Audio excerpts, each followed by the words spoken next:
Hi everyone, welcome back to the channel. कैसे हो आप लोग? आई होप आप लोग सब बहुत अच्छे हो। और अगर आप पहली बार चैनल पर आए हो, so I am working as a bank PO and I have helped many students clear the banking examinations. And when I came on YouTube, my motive was to help average students, because there's a myth around banking examinations specifically, that only topper students can do it and average students को लगता है कि हमें तो बहुत साल लग जाएंगे.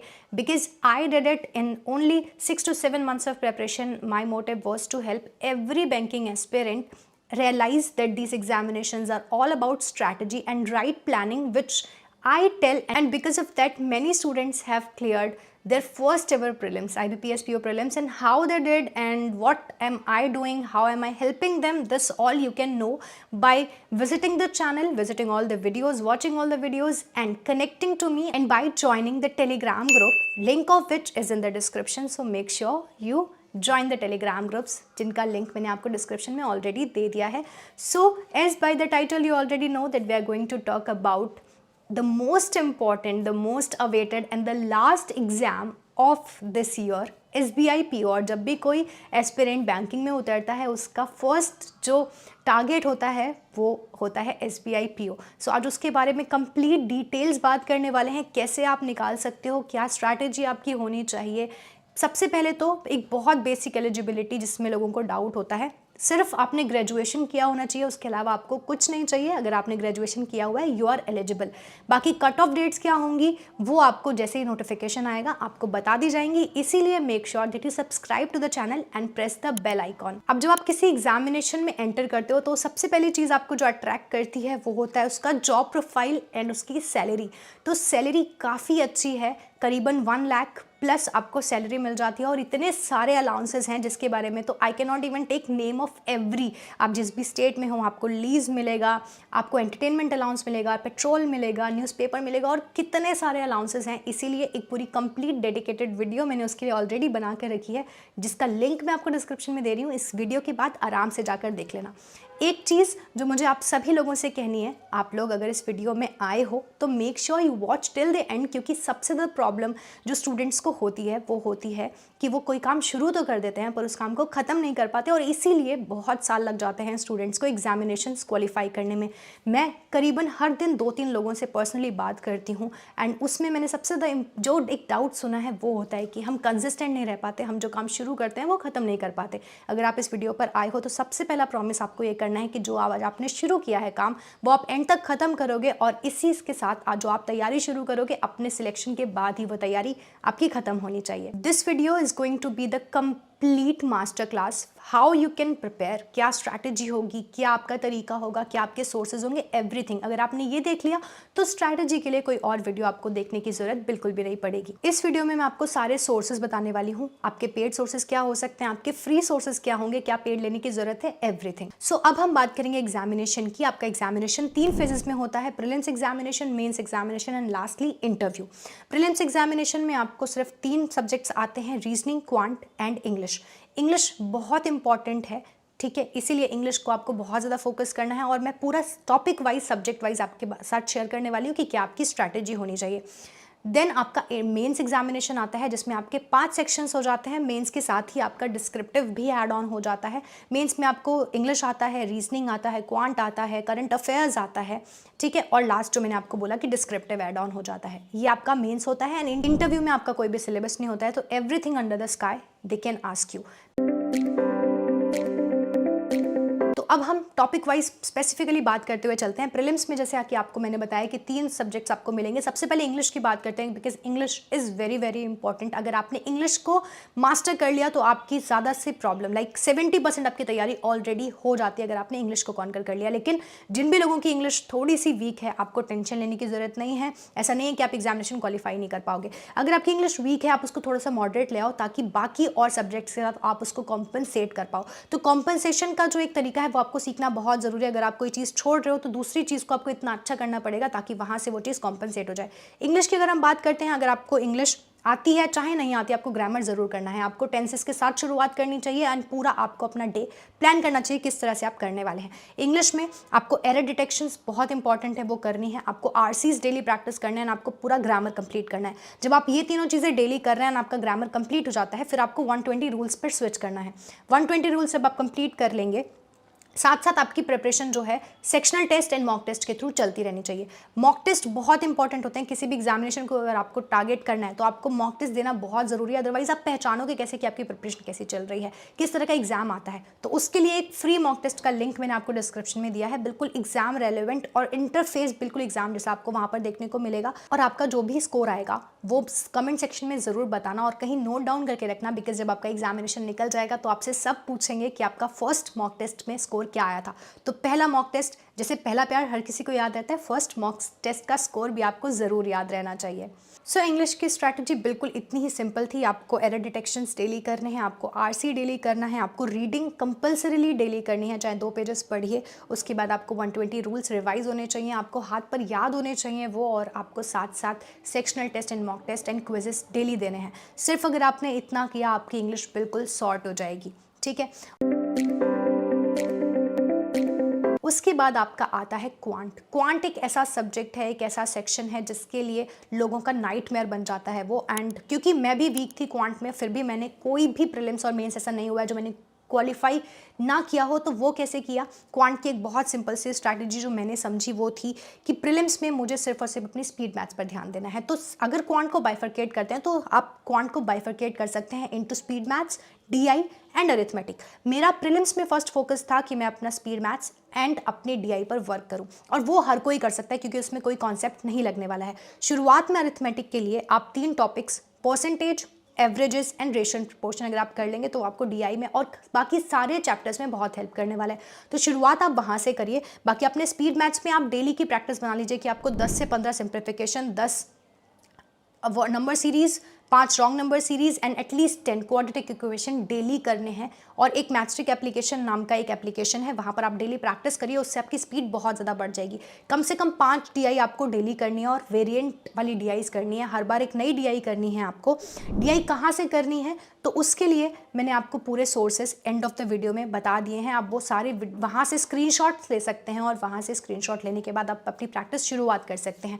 फ्री और पेड मैंने दोनों बताए हैं। फ्री का कंटेंट बहुत सारा अवेलेबल है, आपको कहीं और जाने की ज़रूरत नहीं है। लेकिन अगर आप एक ही सोर्स, एक ही जगह सब कुछ चाहते हो तो इसीलिए आप पेड की तरफ जा सकते हो। लेकिन अगर आपके पास उतना फाइनेंसेस आपके सपोर्ट नहीं करते हैं तो आपको पेड लेने की कोई ज़रूरत नहीं है। हर चीज़ फ्री में अवेलेबल है और आराम से वहाँ से तैयारी कर सकते हो। अरिथमेटिक की बात करते हैं तो अरिथमेटिक के लिए आपको बहुत ऐसे कुछ टॉपिक्स हैं जो आपको ज़रूर करने चाहिए अगर आपका क्वांट वीक है। मैं अगेन कह रही हूँ कि अगर आपका क्वांट वीक है तो ही आपको कुछ चीज़ें स्किप करनी पड़ती हैं, अदरवाइज़ आपको सब कुछ करना चाहिए। बिकॉज अगर आपका इंग्लिश मान लीजिए थोड़ा अच्छा नहीं होगा तो आपको क्वांट में फिर कुछ स्किप करने का ऑप्शन नहीं होगा, क्योंकि आपको वहाँ से इंग्लिश में जो मार्क्स आप नहीं ले पाए थे वो कॉम्पनसेट करने पड़ेंगे अपने क्वांट एंड रीजनिंग के स्कोर से।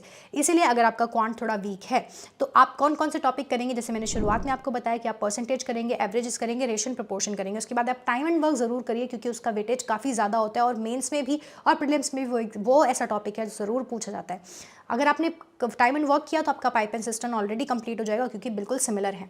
उसके बाद आप प्रोबेबिलिटी ज़रूर करिए। प्रोबेबिलिटी अगर आप कर लेंगे तो आपका परमुटेशन एंड कॉम्बिनेशन ऑलरेडी हो जाएगा, और permutation and combination and probability से कोई ना कोई क्वेश्चन मेंस में ज़रूर आ जाता है और वो बहुत इंपॉर्टेंट है मेंस में। अगर आपको 5 नंबर मिल रहे हैं इस तरह के इतने सिंपल क्वेश्चन से तो आपको ज़रूर लेने चाहिए, और वो आपको प्रीलिम्स में भी देखने को ज़रूर मिलता है।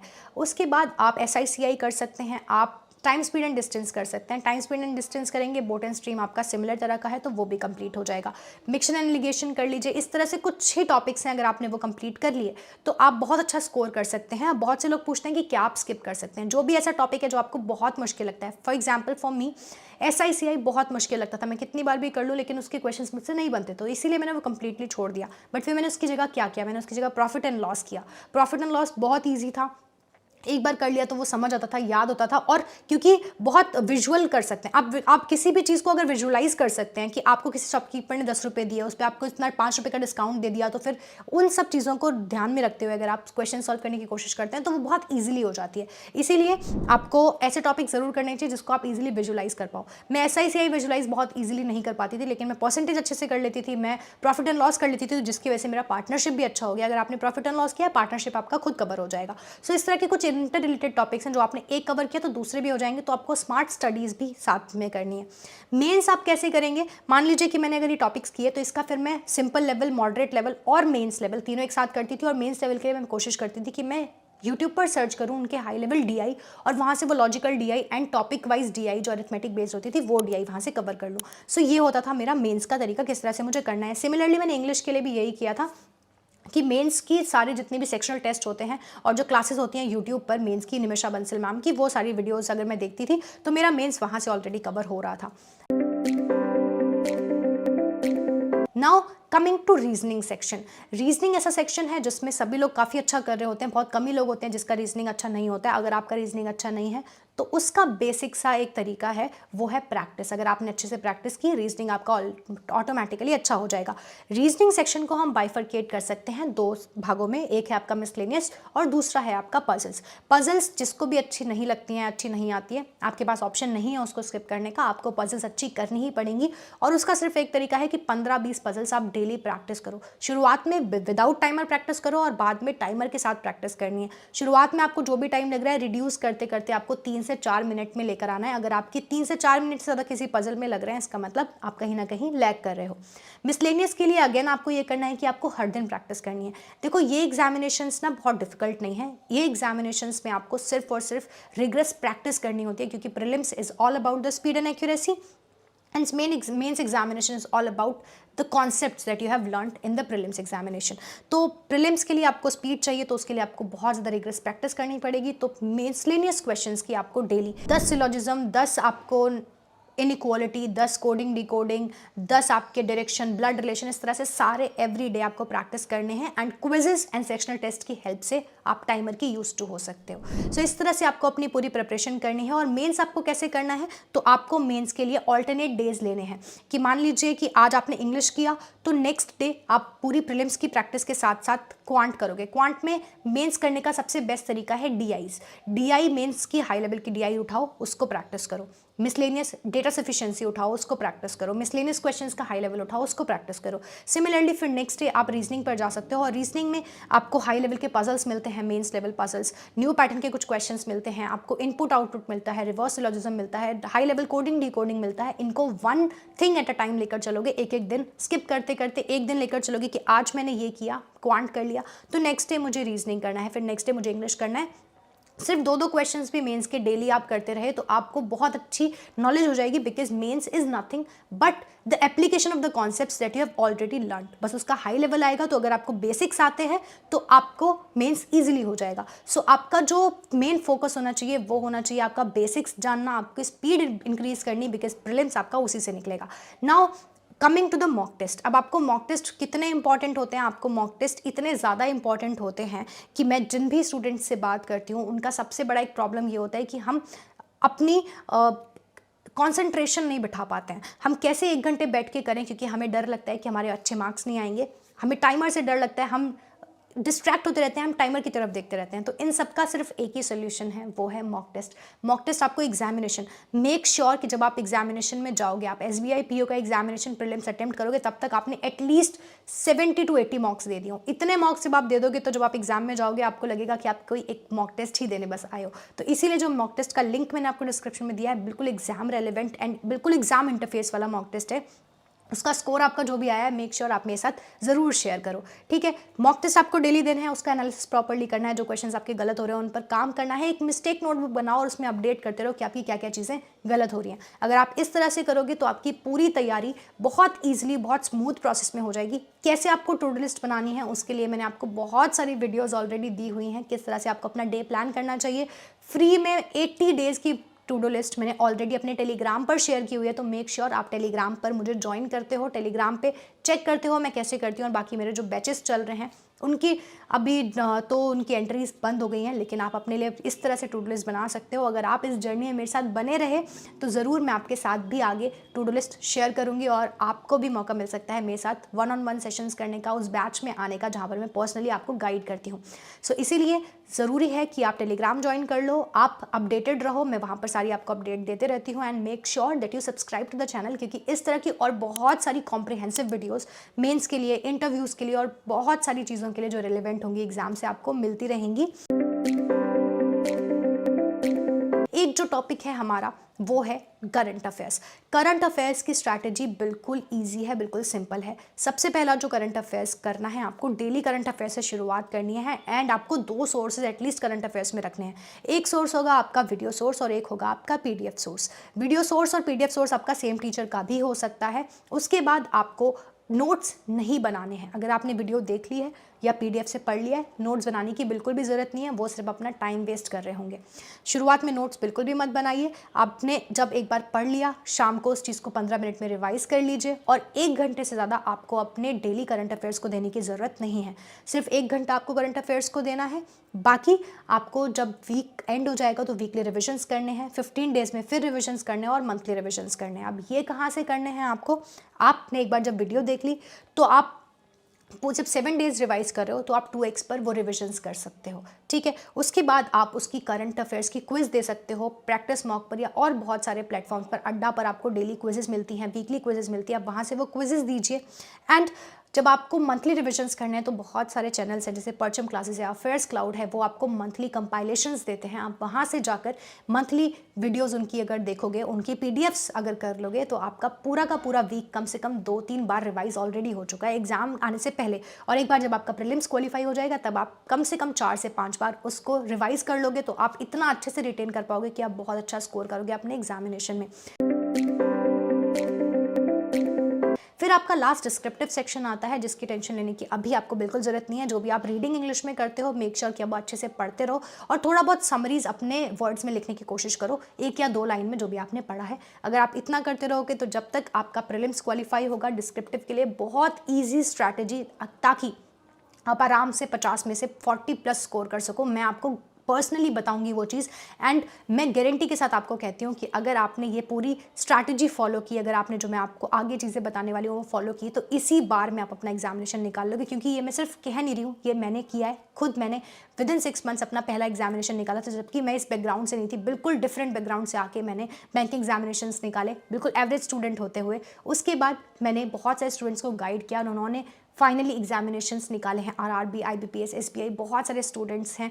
So the list is endless. आप भी उस लिस्ट का हिस्सा बन सकते हो अगर आप ये स्ट्रैटेजी कंप्लीटली फॉलो करते हो। मुझे टेलीग्राम पर ज्वाइन करना बिल्कुल मत भूलना। अगर आप इंस्टाग्राम यूज़ करते हो तो इंस्टाग्राम का हैंडल आपको दिख रहा है, वहाँ पर फॉलो कर सकते हो अपडेट्स के लिए। व्हाट्सएप चैनल का भी मैंने लिंक आपको डिस्क्रिप्शन में दिया है, अगर आप मुझसे जुड़े रहना चाहते हो तो वहाँ फॉलो कर सकते हो। बस अपनी पढ़ाई करते रहो, खुद को खुश रखो, हेल्दी रखो और पढ़ाई को मज़े लेकर करो, टेंशन लेकर नहीं। With that note I am going to end this video and I am going to see you very very soon. Bye bye, take care of your selves.